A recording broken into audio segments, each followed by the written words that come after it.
नागपुर के अंबाझरी तालाब परिसर में आज सुबह से ही श्रद्धा, भक्ति और उत्साह का अद्भुत संगम देखने को मिला। उत्तर भारतीय सभा द्वारा आयोजित छठ महापर्व ने पूरे माहौल को भक्ति रस में डुबो दिया। हर ओर छठ मैया की जय के जयकारे गूंज रहे थे और तालाब किनारे उमड़ा श्रद्धालुओं का सागर मानो आस्था की लहरें बहा रहा था। अंबाझरी घाट आज सचमुच किसी पावन तीर्थ से कम नहीं लग रहा था। चारों ओर सजी रंग बिरंगी लाइटें, फूलों की सजावट और पारंपरिक साज सज्जा ने पूरे घाट को दिव्य आभा से नहला दिया। नगर निगम और पुलिस प्रशासन की ओर से सुरक्षा और स्वच्छता की शानदार व्यवस्था की गई थी ताकि हर श्रद्धालु निर्भय और निश्चिंत होकर सूर्य उपासना में लीन रह सके। छठ पर्व को सूर्य देवता और छठी मैया की आराधना का उत्सव कहा जाता है। ये पर्व न केवल उपवास का बल्कि आत्मसंयम, अनुशासन और प्रकृति के प्रति आभार व्यक्त करने का प्रतीक भी है। 4 दिनों तक चलने वाले इस व्रत में महिलाएं कठोर नियमों का पालन करती है, निर्जला उपवास रखती है और आस्था चलगामी व उदयमान सूर्य को अर्घ्य अर्पित करती है। शाम का समय जैसे ही ढला, डूबते सूरज की लालिमा में जब व्रत महिलाओं ने जल में खड़े होकर सूर्य को अर्घ्य दिया, तब पूरा अंबाझरी घाट सुनहरी रोशनी में नहाने लगा।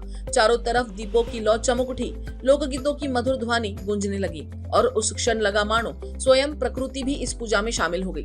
बच्चे, युवा, बुजुर्ग सभी ने पूरे उत्साह के साथ इस पर्व में भाग लिया। महिलाओं की परंपरागत साड़ियों, ढोलक की थाप और गीतों की गूंज ने पूरे वातावरण को आस्था के रंग में रंग दिया।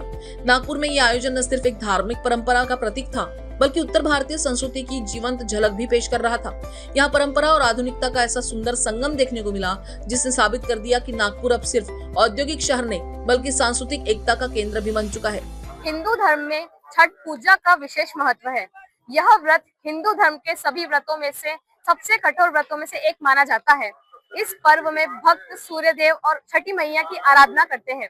4 दिनों तक चलने वाला यह पर्व बिहार, झारखंड, उत्तर प्रदेश, मध्य प्रदेश और पश्चिम बंगाल सहित कई देशों के बड़े हिस्सों में बड़े श्रद्धा और भक्ति भाव के साथ मनाया जाता है। एक कहावत है, दुनिया उगते हुए सूरज को सलाम करती है।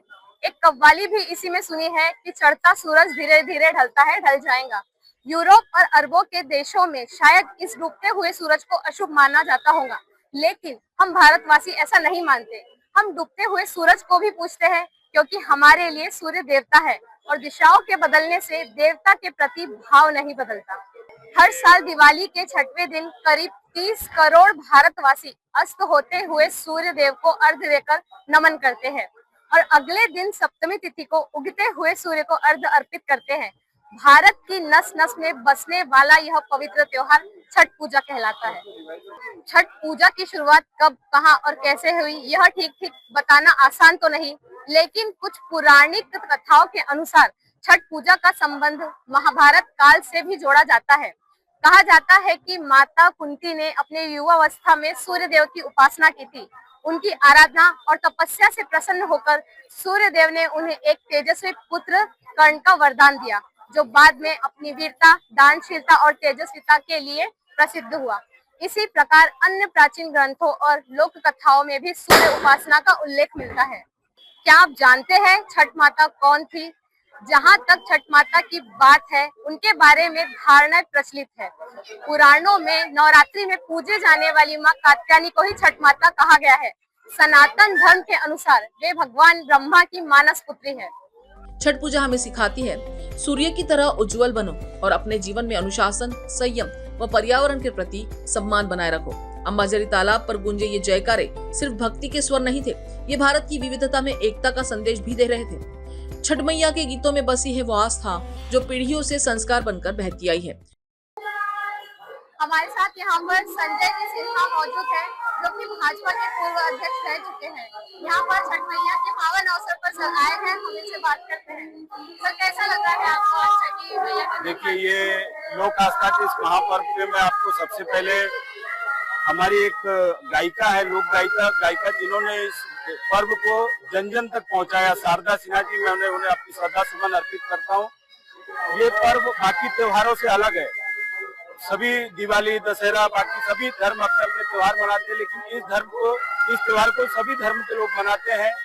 भारतीय संस्कृति में प्रकृति की पूजा होती है और प्रकृति के सबसे बड़े जो द्योतक है वो सूर्य देवता है। तो भगवान भास्कर को अर्घ्य अर्पण करके लोग अपने अपने अलग अलग तरह की मन की इच्छाओं की पूर्ति के लिए प्रार्थना करते हैं। और उसके लिए आप देख रहे हैं यहाँ पे एक माता जी जो है वो सोते सोते घाट तक जा रही है। तो ये बहुत कठिन त्योहार है जो 4 दिनों तक चलता है। आज उसका तीसरा दिन है। शाम का अर्घ, कल सुबह अर्घ देकर लोग अपनी अपनी मनोकामनाओं की इच्छा की पूर्ति के लिए कामना करते हैं। सर आपकी क्या कामना रहेगी छठ मैया से? देखिए, छठ मैया से तो मेरी जो कामना है ही है, मेरी इस घाट पे जो लोग छठ पूजा की तैयारियों में मदद करते हैं उनसे भी एक प्रार्थना है। बहुत सारी संस्थाएं यहाँ सेवा देती है। मेरी आपके माध्यम से उनको एक मैसेज देना चाहता हूँ कि अलग अलग लोग एक दूसरे से कंपटीशन ना करें। जितने लोग ऊपर संस्थाओं के माध्यम से सेवा देते हैं वो एक छठ सेवा समिति बनाकर उसी में शामिल हो जाए, ताकि लोगों की सुविधाएं सबको अच्छे से मिल सके। और छठ मैया से मैं यही प्रार्थना करूंगा कि संसार के सभी लोग सुखी हो, संपन्न हो और सब तरफ शांति और खुशहाली बनी रहे। इस वक्त मौजूद है हमारे साथ बाल योगी आशुतोष जी महाराज, जो कि काशी से काफी दूर से यहाँ नागपुर में आए हैं। सर कैसा लग रहा है आपको यहाँ पर नागपुर में आकर यहाँ का पर्व देखकर? जैसा कि मैंने सोचा नहीं था ऐसा कि नागपुर में ऐसा पर्व मनाया जाता होगा इतने धूमधाम के साथ, क्योंकि ये त्योहार ज्यादातर अधिकतर हमारे उत्तर भारतीयों का त्योहार है और अब तो ये महापर्व बन चुका है। पूरे विश्व में इसका प्रचलन चल रहा है। यहाँ पर उत्तर भारतीय सभा के द्वारा मुझे आमंत्रण दिया गया था। मैं उत्तर भारतीय सभा द्वारा ही यहाँ पर आया और उनका यहाँ पर ऐसा दिव्य आयोजन किया गया जिससे ऐसा लग ही नहीं रहा कि ये काशी जी का घाट नहीं है, ये नागपुर का घाट है। और नागपुर में ऐसा दिव्य आयोजन बहुत सुंदर लग रहा है। यहाँ पर जैसा कार्य किया जा रहा है ये परायों के हित के लिए किया जा रहा है और गोस्वामी जी ने कहा है परहित सरिस धर्म नहीं है। ये एक बहुत दिव्य आयोजन है जो पूरे उत्तर भारतीयों को जोड़ने का कार्य कर रहा है। छठी मैया की ऐसी कृपा है कि यहाँ इतना कम जगह में भी इतना उत्तम आयोजन हो रहा है। बहुत बहुत आप सबको निवेदन है, यदि आप सब देख रहे हैं तो इसका महापर्व ये केवल एक भारत का नहीं पूरे विश्व का महापर्व माना गया है। इसका दर्शन करने के लिए अवश्य आइए। छठी मैया का आशीर्वाद आप सबको बना रहे। सर हमारे दर्शकों के लिए कुछ कहना चाहेंगे? दर्शकों के लिए ये है कि अपने सनातन धर्म को बचाने के लिए आप सब जितना अधिक हो सके अधिक से अधिक प्रचार प्रसार करिए। अपने धर्म ग्रंथों में धर्म गुरुओं के सानिध्य में रहिए। अपने माता पिता गुरु का सदैव आदर करिए। इसी से हमारा सनातन धर्म मजबूत बना रहे। बहुत बहुत शुक्रिया। इस वक्त मौजूद है हमारे साथ आशीष पांडे जी। इनसे बात करते हैं हम छठ पूजा का क्या महत्व है। देखिए, पूरे देश में छठ पूजा आज बहुत ही धूमधाम से मनाई जा रही है और छठ पूजा का महत्व ऐसा है कि छठी मैया जो है, जो कि विश्व का कल्याण करने वाली है, उनके लिए महिला बहनें हमारी जो है व्रत रखती है और व्रत में वो अभी निर्जला रहती है। 3 दिन कंटिन्यू निर्जला रहती है और माता की कृपा से वो अपने देश में सुख शांति अपने बनी रहे, देश में समृद्धि बनी रहे और उसकी प्रार्थना करके ये देश में पूरे संपूर्ण देश में ये व्रत का आज जो है छठ पूजा का व्रत मनाया जाता है।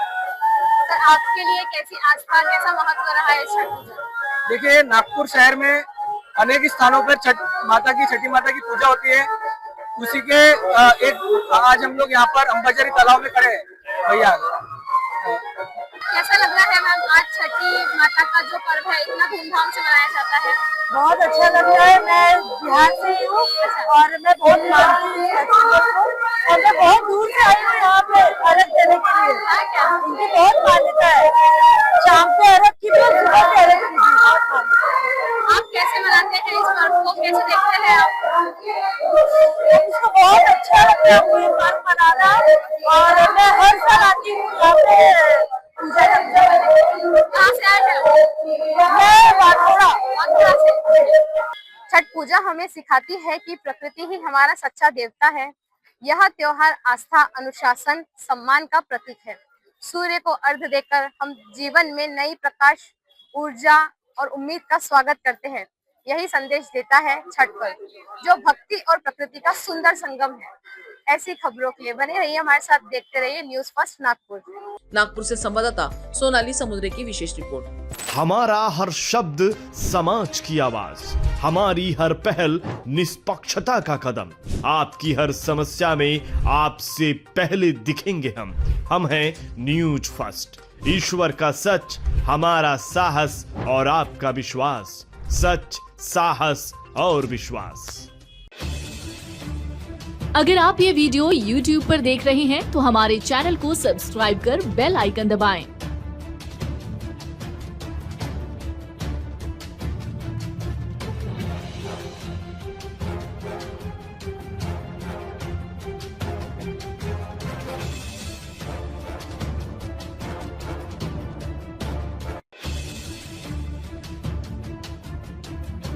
और फेसबुक पर देख रहे हैं तो हमारे पेज को लाइक करें